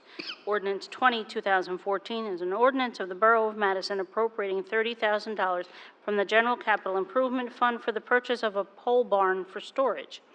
Ordinance 21, 2014, ordinance of the Borough of Madison appropriating $160,000 from the General Capital Improvement Fund for the purchase of a loader for the Department of Public Works. And ordinance 22, 2014 is an ordinance of the Borough of Madison appropriating $8,000 from the General Capital Improvement Fund to replace the Civic Center floor. I now open the hearing for ordinances 19 through 22 and ask anyone in the public wishing to comment on those ordinances individually or as a whole, please do step up to the lectern, state your name and address, and keep your comments to a reasonable time. Anyone wishing to comment? Seeing none, I close the hearing and ask for a motion on ordinance 19, 2014. Mayor, I move ordinance 19-2014. Mr. Mayor, I second that motion. Council discussion. Roll call vote. Mr. Catalonello? Yes? Mr. Landrigan? Yes. Mrs. Vitale? Yes. Miss Bailey? Yes. Mr. Wolkowitz? Yes. Mr. Rowe? Yes. I declare ordinance 19-2014 adopted and finally passed, and ask the clerk to publish notice thereof in the newspaper and file the ordinance in accordance with the law. And ask for a motion on ordinance 20-2014. Mayor, I move ordinance 20-2014. Mr. Mayor, I second that motion. Council discussion. Roll call vote. Mr. Catalonello? Yes. Mr. Landrigan? Yes. Mrs. Vitale? Yes. Ms. Bailey? Yes. Mr. Wolkowitz? Yes. Mr. Rowe? Yes. I declare ordinance 20-2014 adopted and finally passed, and ask the clerk to publish notice thereof in the newspaper and file the ordinance in accordance with the law. And ask for a motion on ordinance 21-2014. Mayor, I move ordinance 21-2014. Mr. Mayor, I second that motion. Council discussion? Roll call vote. Mr. Catalonello? Yes. Mr. Landrigan? Yes. Mrs. Vitale? Yes. Ms. Bailey? Yes. Mr. Wolkowitz? Yes. Mr. Rowe? Yes. I declare ordinance 21-2014 adopted and finally passed, and ask the clerk to publish notice thereof in the newspaper and file the ordinance in accordance with the law. And ask for a motion on ordinance 22-2014. Mr. Mayor, I move ordinance 22-2014. Second. Council discussion? Roll call vote. Mr. Catalonello? Yes. Mr. Landrigan? Yes. Mrs. Vitale? Yes. Ms. Bailey? Yes. Mr. Wolkowitz? Yes. Mr. Rowe? Yes. I declare ordinance 22-2014 adopted and finally passed, and ask the clerk to publish notice thereof in the newspaper and file the ordinance in accordance with the law. And now ask the clerk to read ordinance 23-2014 by title. Ordinance of the Borough of Madison appropriating $450,000 from the General Capital Improvement Fund for replacement of the HVAC system at the Madison Public Library. I open the hearing for ordinance 23-2014. Anyone in the audience wishing to comment on that ordinance, please step forward to the lectern. Seeing none, I close the hearing. Mr. Mayor, I move ordinance 23-2014. I second that. Council discussion? Rob? Did we ever get an estimate on the total remediation budget required for the library? I know they were working on updating that. But. Yes, no, Jim and I had a meeting with Nancy and the leadership of the board, and we hope to have a report by Wednesday that we'll present to the entire governing body, which lays out their asbestos abatement plan, the projections, the phasing, the costs, and the pros and the cons of how they stage the work. I thought that I thought that we were going to try to have that when we voted on this. I know it was, I don't know if we definitive, but I know it was a target, but obviously I guess they're not going to be ready for it.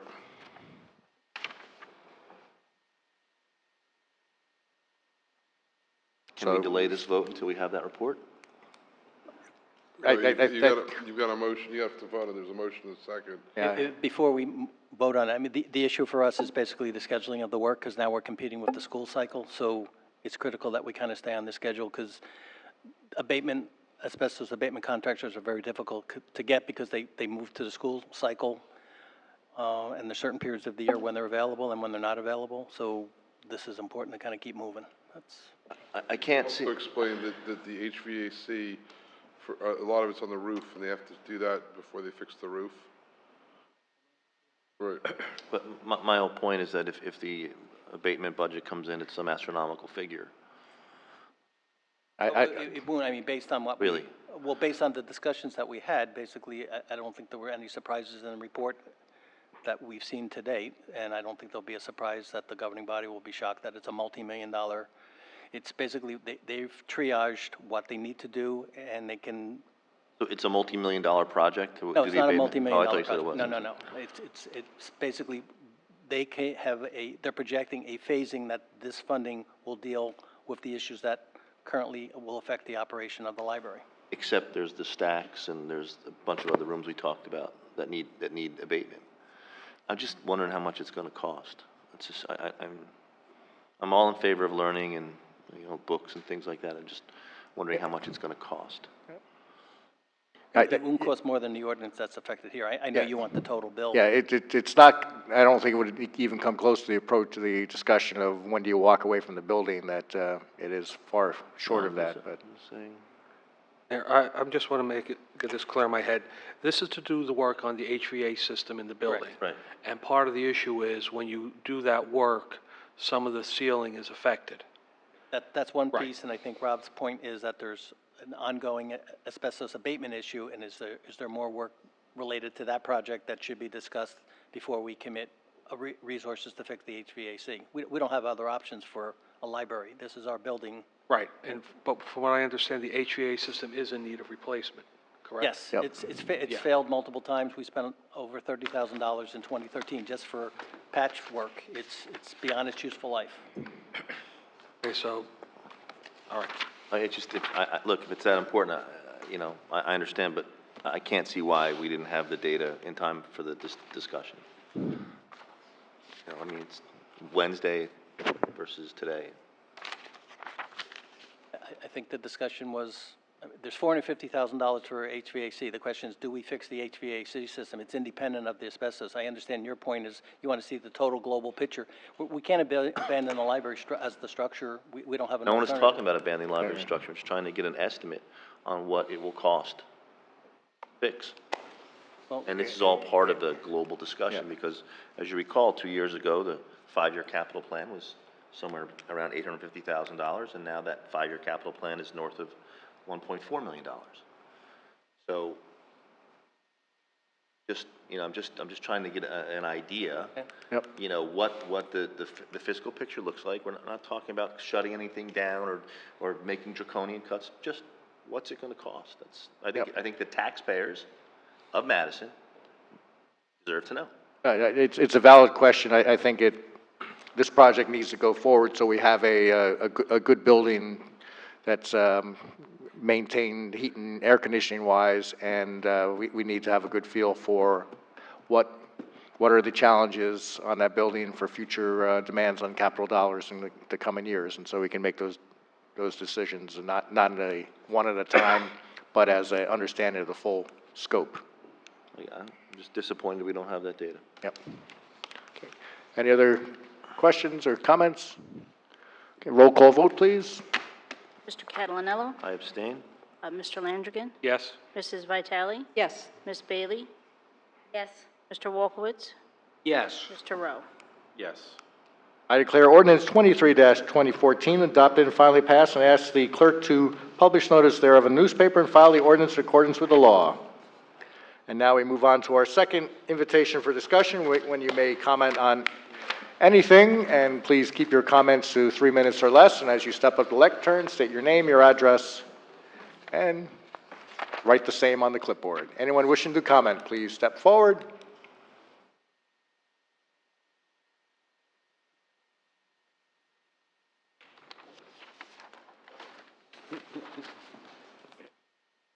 Yeah, Sir Cielo Park Avenue. Just a couple of things. Man, we spent some money. Boy. Madison has no problem with the economy out there. It's amazing. But the county does. It seems like they're doing a good job. Maybe we ought to sort of slow down. But Sam, come on. yeah, well. Let's just let Sam. Well, anyway, my two questions is unfinished thing. About 2 years ago, they talked about in front of the post office those newspaper stands. Are we ever going to get some kind of modern thing or something? They were going to get a thing for us, modernize a little bit, so when you open the door at the post office, you don't hit that mailbox or, newspaper box. Any That's update number on one. that, Jim? Let me ask my questions first. Okay, I so only got 3 minutes. Sounds fair. And the thing is, about a year or so, right before the winter, I said we ought to fix this front here. It's getting worse and worse, and it's bad. And when are we going to spend some money and fix up this beautiful building here? Is there something going on with this whole entranceway? I mean, you can see it's all the joints are all rotted out, and it's starting to rust. It's going to be worse and worse if you don't get it screwed away. But now that we've gotten our boiler project completed, I would like to have the staff take a look at the cost of the plaza and My other other things. question is, Maybe the ramp, with too. Green Village Road School, if you want to save money, we have to get that, when they sell that building, we got to get this east wing fixed, put the Board of Ed over here, so you can start sharing service, maybe the health department, maybe we can rent out where the health department is. I mean, we got to start trying to save some money in this town, because it's, the right thing to do. I mean, I think the budget was $27 million or $26 million, and it's mostly salaries and pensions. So we got to somehow try to start saving money. We worked on the budget for the last couple of years. All we talking about where we're going to put it into the tax or the electric. Now let's try to save some money and start sharing some services. We don't need all this, we don't need all this overhead. That's, you know, that's what I think the people in Madison want. Thank you. Yeah, we love to share. And Jim, if you can do an update on the,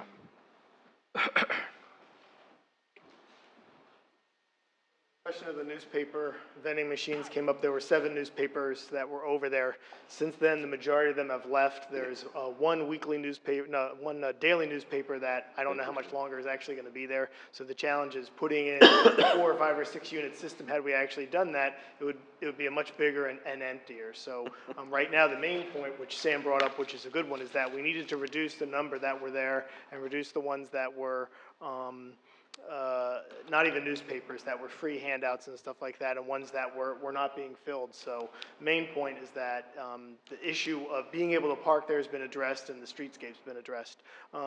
Certainly, if you know, if we want to continue to move forward, the DDC would be willing, I think, to fund a small vending machine and consolidate the newspapers further. but it is a changing time. Anyone else wishing to comment? Seeing none, I close this part of the meeting and move on to introduction of ordinances. Ordinance is scheduled for first reading, have a hearing date set for Wednesday, May the 28th. All will be published in the Madison Eagle, posted on the bulletin board, and made available to members of the public requesting copies. I call up the ordinances for first reading and ask the Borough Clerk to read ordinances by title. Ordinance 24, 2014, ordinance of the Borough of Madison amending Schedule 3 of the Borough Code, Chapter 185-8, to allow parking on Green Avenue at Woodland Road. Mayor, I move ordinance 24-2014. I second it. Any further discussion? Roll call vote. Mr. Catalinello? No. Mr. Landrigan? Yes. Mrs. Vitale? Yes. Ms. Bailey? Yes. Mr. Wolkowitz? Yes. Mr. Rowe? Yes. Okay. Ordinance 25, 2014, ordinance of the Borough of Madison appropriating $33,000 from the General Capital Improvement Fund for the purchase of a county RMS and CAD system for the police department. Mayor, I move ordinance 25-2014. I second it. Further discussion? Roll call vote. Mr. Catalinello? Yes. Mr. Landrigan? Yes. Mrs. Vitale? Yes. Ms. Bailey? Yes. Mr. Wolkowitz? Yes. Mr. Rowe? Yes. Ordinance 26, 2014, ordinance of the Borough of Madison appropriating $30,000 from the General Capital Improvement Fund for the purchase of a police department vehicle and related equipment. Mayor, I move ordinance 26-2014. I second it. Further discussion? Roll call vote. Mr. Catalinello? No.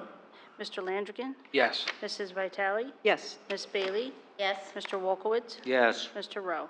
Yes. Ordinance 27, 2014, ordinance of the Borough of Madison appropriating $6,000 from the General Capital Improvement Fund for the purchase of video surveillance cameras. Mayor, I move ordinance 27-2014. I second it. Further discussion? Roll call vote. Mr. Catalinello? Yes. Mr. Landrigan? Yes. Mrs. Vitale? Yes. Ms. Bailey? Yes. Mr. Wolkowitz? Yes. Mr. Rowe? Yes.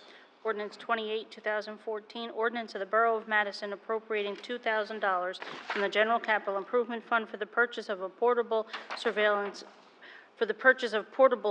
equipment for the Police Department Detective Bureau. Mayor, I move ordinance 28-2014. I second it. Further discussion? Roll call vote. Mr. Catalinello? Yes. Mr. Landrigan? Yes. Mrs. Vitale? Yes. Ms. Bailey? Yes. Mr. Wolkowitz? Yes. Mr. Rowe? Yes. Ordinance 29, 2014, ordinance of the Borough of Madison appropriating $60,000 from the Sewer Capital Improvement Fund for the purchase of new sump pumps for the sewer department. Mayor, I move ordinance 29-2014. I second it. Further discussion? Roll call vote. Mr. Catalinello? Yes. Mr. Landrigan? Yes. Mrs. Vitale? Yes. Ms. Bailey? Yes. Mr. Wolkowitz? Yes. Mr. Rowe? Yes. Ordinance 30, 2014, ordinance of the Borough of Madison appropriating $40,000 from the Sewer Capital Improvement Fund for sewer pump station upgrades. Mayor, I move ordinance 30-2014. I second it. Further discussion? Roll call vote? Mr. Catalonello? Yes. Mr. Landrigan? Yes. Mrs. Vitale? Yes. Ms. Bailey? Yes. Mr. Wolkowitz? Yes. Mr. Rowe? Yes. Ordinance 31, 2014, ordinance of the Borough of Madison amending Chapter 195 Land Development to revise the borough's, oh, no, wait, I have the wrong, oh, that's right, the borough's conditional use of standards for drive-through restaurants. Mayor, I move ordinance 31-2014. I second it. Further discussion? Roll call vote? Mr. Catalonello? Yes. Mr. Landrigan? Yes. Mrs. Vitale? Yes. Ms. Bailey? Yes. Mr. Wolkowitz? Yes. Mr. Rowe? Yes. Okay, consent agenda resolutions. Consent agenda resolutions will be enacted with a single motion. Any resolution requiring expenditure is supported by a certification of availability of funds. Any resolution requiring discussion will be removed from the consent agenda. All resolutions will be reflected in full in the minutes. Okay. Mayor, I move consent agenda resolutions R 140-2014 through R 147-2014 and R 149-2014. Second the motion. Discussion? Seeing none, roll call vote, please. Mr. Catalonello? Yes. Mr. Landrigan? Yes. Mrs. Vitale? Yes. Ms. Bailey? Yes. Mr. Wolkowitz? Yes. Mr. Rowe? Yes. No unfinished business. Approval of vouchers. Public safety, $27,673.89. Health and public assistance, $1,166.80. Public works and engineering, $232,074.24. Community affairs, $20,923.15. Finance and borough clerk, $5,243,526.30. And utilities, $58,465.76. Total is $5,583,830.14. Mayor, I move the approval of the vouchers. Second the motion. Discussion? Roll call vote? Mr. Catalonello? Yes. Mr. Landrigan? Yes. Mrs. Vitale? Yes. Ms. Bailey? Yes. Mr. Wolkowitz? Yes. Mr. Rowe? Yes. And there's no new business. And I move that we adjourn. Thank you. Got through a lot this evening. Thank you all. A reminder, we are back here Wednesday, the 28th. It's on your... No, I know. We'll see you all at the parade. What's principal interest on the field.